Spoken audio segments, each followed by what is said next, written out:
कहाँ से नौटंकीबाज को लाते अबे नौटंकीबाज हो गया। अरे यार शब्दों की मर्यादा रखो। अभी मैं बदतमीजी करूंगा तो अभी भाग के खड़े हो जाओगे।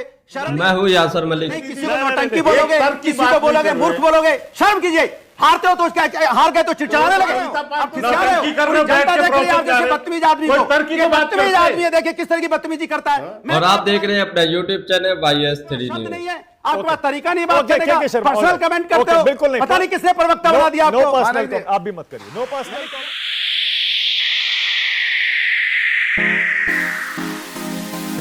समाजवादी पार्टी के प्रवक्ता अनुराग भदौरिया जो कि बहुत शानदार बोलते हैं, लेकिन आज जो डिबेट की है उन्होंने, वो इतनी शानदार डिबेट की है, इतनी शानदार डिबेट में उन्होंने अपनी स्पीच दी है कि आज तक के इतिहास की सबसे शानदार स्पीच होगी, जिसे सुनने के बाद बीजेपी के प्रवक्ता बौखला जाते हैं, घबरा जाते हैं, डर जाते हैं और बीच में बोल पड़ते हैं और बदतमीजी करने लगते हैं, नौटंकीबाज कहने लगते हैं, क्योंकि अनुराग भदौरिया ने उनकी आंखें खोल दी, उनकी धज्जियां उड़ा दी। ऐसी ऐसी बातें अनुराग भदौरिया ने कही हैं जिससे वो बिल्कुल बौखला गए, पागल हो गए। आप ये डिबेट देखकर जाइए, क्योंकि बीजेपी के प्रवक्ताओं की ये आदत होती है कि जब उनसे कोई सवाल करे जाए या कोई विपक्ष का प्रवक्ता बोलता हो और जो सच बोलता हो, उसके बाद वो सुनने की उनमें क्षमता नहीं होती है और बीच में बोलते हैं या फिर कोई अपशब्द बोलते हैं, बदतमीजी करते हैं। तो अनुराग भदौरिया जब स्पीच दे रहे थे, डिबेट के अंदर प्रवक्ता थे समाजवादी पार्टी के, तो के शर्मा जो बीजेपी के प्रवक्ता हैं वो बीच में बोलते हैं, बदतमीजी करते हैं। उसके बाद अनुराग भदौरिया ने उनकी हेकड़ी निकाल दी, उनको इतनी अच्छी तरीके से धोया, इतनी अच्छी तरीके से धोया कि वो बाद में सुधर गए। आप ये पूरी डिबेट जरूर देख कर जाइए। अनुराग भदौरिया, अनुराग पहले तो पहला राउंड कौन जीत रहा है?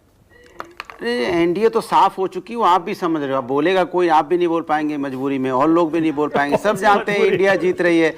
जिस तरह का जमीन से सुनो, जिस तरह से, अरे सुनिए, जिस तरह से जमीन से रिपोर्ट आ रही है, ग्राउंड जीरो से रिपोर्ट आ रही है, सबको पता है कि भारतीय जनता पार्टी साफ हो चुकी है। उनके चेहरों की हवाइयां उड़ चुकी। कितनी सीटों पर साफ है? 102 में। 102 में उनको मुश्किल से 20 सीटें मिल जाए, बहुत बड़ी चीज होगी। और मानक जी, आप भी बैठे, मैं भी बैठा हूं, चुनाव के दिन भी हम लोग बैठेंगे।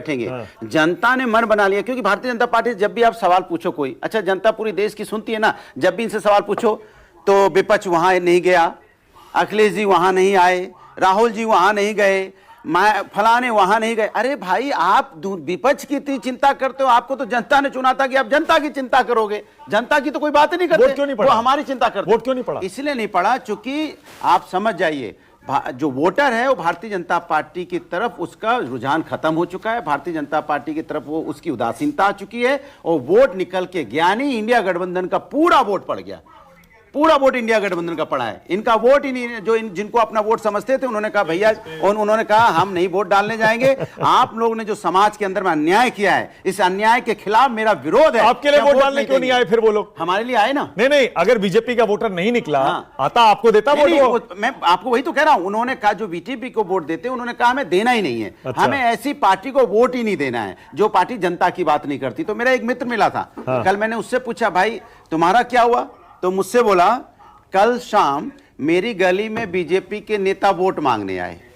मैंने उनसे बोला युवाओं का संघर्ष ले जा, महंगाई की मार ले जा, कोरोना का दर्द ले जा, नफरत का बाजार ले जा, किसानों की परेशानी ले जा, छात्र की उदासी ले जा।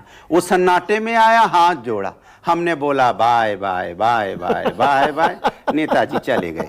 तो सवाल ये है कि भारतीय जनता पार्टी को तो अब वो जाते भी वोट मांगने तो जनता उनसे सीधा बात करती है, कोरोना का दर्द ले जाओ अगर ले जा सकते हो तो, युवाओं का संघर्ष ले जाओ अगर ले जा सकते हो तो, महंगाई की मार ले जाओ अगर ले जा सकते हो, किसानों की परेशानी ले जाओ अगर ले जा सकते हो तो, छात्रों की उदासी ले जाओ ले जा सकते हो तो, नफरत का बाजार ले जाओ ले जा सकते हो तो। वेस्टर्न यूपी में वोट है, पहले और दूसरे चरण में वेस्टर्न यूपी में वोट है। बिल्कुल, इस बार जयंत चौधरी मलूक नागर बैठे हैं। सवाल यह है, इस बार जयंत चौधरी एनडीए में है। अरे मलूक नागर जी बेचारे क्या बोलेंगे, वो हमारे साथ ही हैं। अब ठीक है, वो कल तक इधर थे, आज उधर हैं, हमारे साथ ही हैं, परेशान हैं। अन्याय किया है भारतीय जनता पार्टी ने उनके साथ, मैं उनकी पूरी हमदर्दी मेरी उनके साथ है। और मैं तो कहूंगा कि भाई आरएलडी में गए हैं, माने एनडीए गठबंधन में गए हैं, एनडीए गठबंधन उनका ध्यान रखे आगे, और वो जो रखेगी नहीं, रखना उनका ध्यान हम ही लोग को पड़ेगा, इंडिया गठबंधन का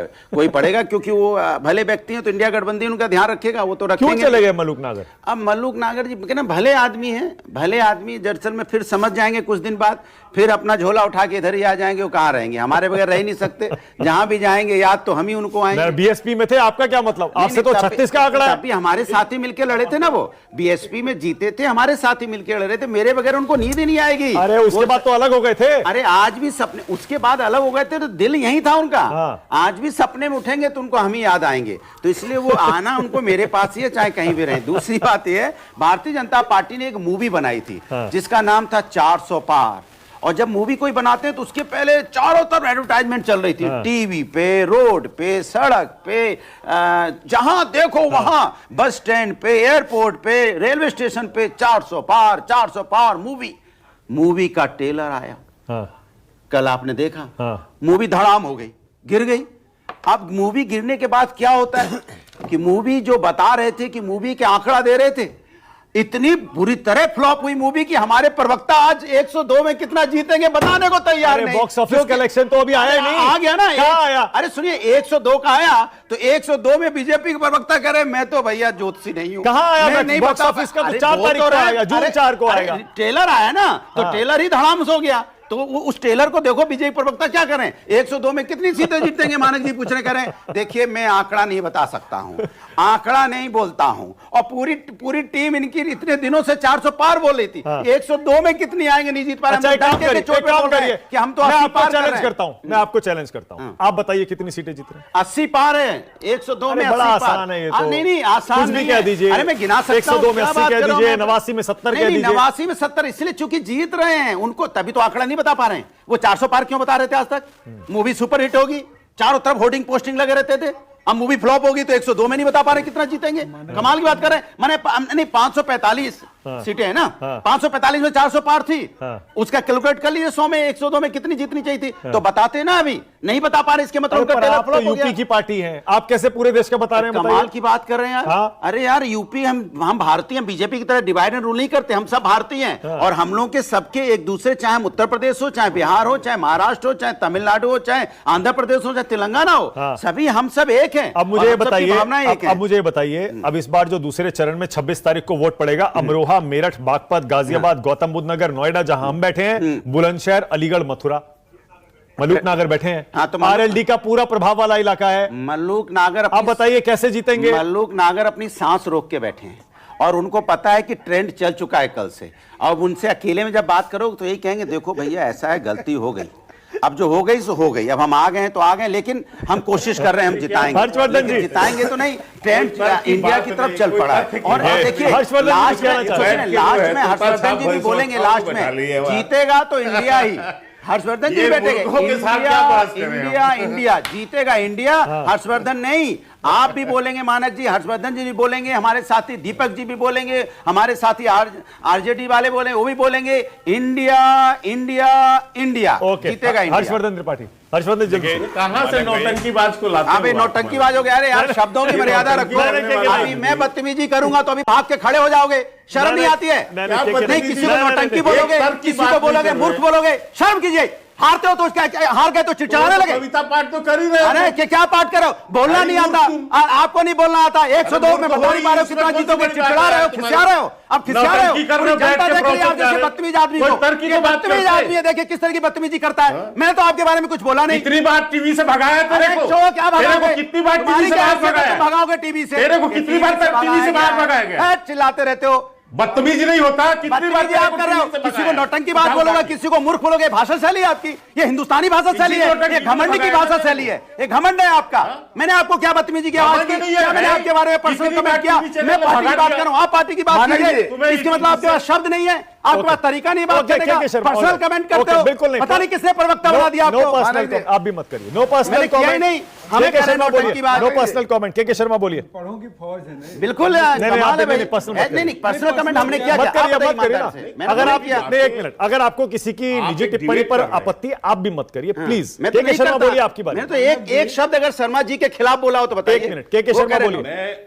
मैं एक चीज सुनिए मानक जी, देखिए एक गंभीर डिबेट हम कर रहे हैं, हाँ तो हम भी चाहते हैं कि गंभीरता से इतने बड़े चैनल में अरे अच्छा ये गंभीरता है, बोलने तो दीजिए, बोलना रुकिए नहीं, ना, नौटंकी बोलना गंभीरता है। आप भी बिल्कुल नहीं है, रुकिए ना, बोले लेकिन बोलना मैं दूसरी गंभीरता बात है। कहता हूँ, मैं दूसरी बात कहता हूँ। मैं मानक जी, मुझे दो ना यार, आपका ही प्लीज। चैनल है, आ रहा हूं मलुक नगर, आ रहा हूं, उसका बाद चैनल का एक बहुत आ रहा हूं प्रसिद्ध बस। कार्यक्रम है हाँ। मानक जी, आपके ही पार्लियामेंट में चैनल जब का एक हंगामा बहुत होता प्रसिद्ध है कार्यक्रम तो सबसे ज्यादा मौका माहौल मुझे क्या मिलता है है? बोलने का। अभी जो हंगामा हुआ, प्लीज मुझे सुनिए, बोलने का सुनिए, मौका दो। मुझे मानक वापस आ रहा हूं जी, मलुक नगर, आ रहा हूं। मलुक जी थोड़ा सा समझिए, बस मैं एक बात बोल के चौकीदार रुक जाइए। है और देश को चूना लगा भाई, तो इसलिए बता मुझे नहीं वो पा रहे आती जनता है। को कि चूना देखिए क्यों क्या लगा है, आपका एक बहुत प्रसिद्ध कार्यक्रम है माहौल क्या है।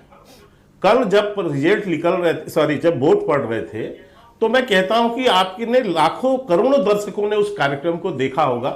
3 प्रमुख आपके रिपोर्टर सहारनपुर, मुजफ्फरनगर और इन सारे क्षेत्रों में थे। टाइम वेस्ट मैं कहता हूं कि केवल उस कार्यक्रम को ही लोग देख लें, आप ही के चैनल के उस कार्यक्रम को देख लें, तो लोगों की आंखें खुल जाएं। वीडियो अच्छी लगी हो तो इसको लाइक करें, अपनी राय कमेंट बॉक्स में जरूर देकर जाइए। बीजेपी के प्रवक्ता सबसे पहले बदतमीजी करते हैं, ये तो आपने देख ही लिया।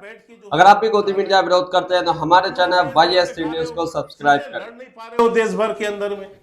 उत्तर प्रदेश की 80 की 80 सीट तक लड़ने की आपकी क्षमता नहीं है, और बातें इतनी ऊंची ऊंची। अरे हमने कहा है भैया 400 पार है, लेकिन तुम्हारे इनकी तरह मैं बैठ के यहां पर झूठ नहीं बोलूंगा कि 102 में से जो है हम इतनी सीटें जीत गए। अरे वो तो पेटी में मानक जी बंद है। नहीं जीतेंगे। हमारा तो जीते जो वो बता दो। लक्ष्य है, क्यों गधे को जिस घोड़ा मिशन बना रहे को हैं लेके मानक हम जी? आगे चले हैं और उन मुद्दों के साथ हम आगे चले। मानक जी ठीक है, मैं भी ओके पूछ रहा हूं मलुक कि आप- नगर।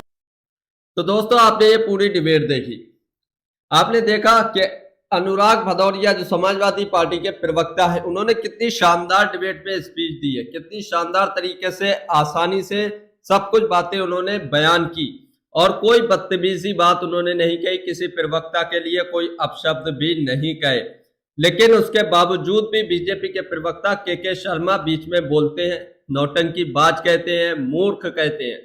आपने जब डिबेट देखी होगी तो आपको पता चला होगा क्यों। उसके बाद अनुराग भदौरिया का पारा हाई हो जाता है। जाहिर सी बात है, अगर कोई भी किसी को इस तरीके के शब्द से नवाजेगा या बोलेगा तो उसका पारा हाई होना लाजमी है। उसके बाद अनुराग भदौरिया का पारा गर्म हो जाता है और अनुराग भदौरिया ने उनकी अच्छी तरीके से खैर खबर दी। आपने ये पूरी डिबेट देखी, आपको ये डिबेट देखकर कैसा लगा? अपनी राय कमेंट बॉक्स में जरूर देकर जाइए।